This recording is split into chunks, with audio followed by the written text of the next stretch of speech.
বন্ধুরা অনেকের মনে প্রশ্ন থাকে যে পোলট্রি বা যে কোনো মুরগি যখন বোর্ডিং করবেন তো বোর্ডিংটা কতটা গোল করা উচিত, মানে একটা বোর্ডিংয়ে কত পাখি রাখা উচিত আর কত সাইজ হয় বোর্ডিংটার। ঠিক আছে, এই প্রশ্নটা সবারই থেকেই যায়, আর এটাই অনেকে ভুল করেন বলে রেজাল্ট হয় না এবং লোকসান খেয়ে যান।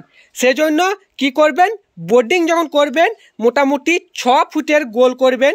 ঠিক আছে, একটা 6 ফুট দড়ি নেবেন, দুটা গোল করে বোর্ডিং করবেন, আর ওই বোর্ডিংয়ে আপনার 350 পাখি আপনার রাখতে পারবেন, মানে 350টা পাখি রাখতে পারবেন। এবার এর মধ্যে আপনি মোটামুটি 10-20টা বা 25টা বা 30টা পর্যন্ত পাখি কম বেশি রাখতে পারেন, কিন্তু আপনার নিয়ম হচ্ছে 6 ফুটে বোর্ডিংয়ে 350 পাখি রাখার। ঠিক আছে, এইটা করবেন, দেখবেন মুরগি বোর্ডিংয়ে কোনো অসুবিধা হবে না।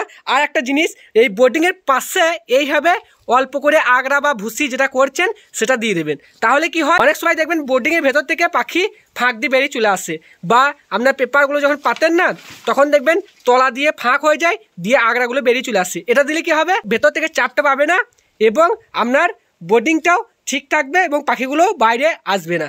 আর কিছু জানার থাকলে অবশ্যই কমেন্ট করবেন। এই ভিডিওটি এই পর্যন্ত, আবার দেখা হবে পরের ভিডিওতে। সকলে ভালো থাকবেন, সুস্থ থাকবেন, ধন্যবাদ।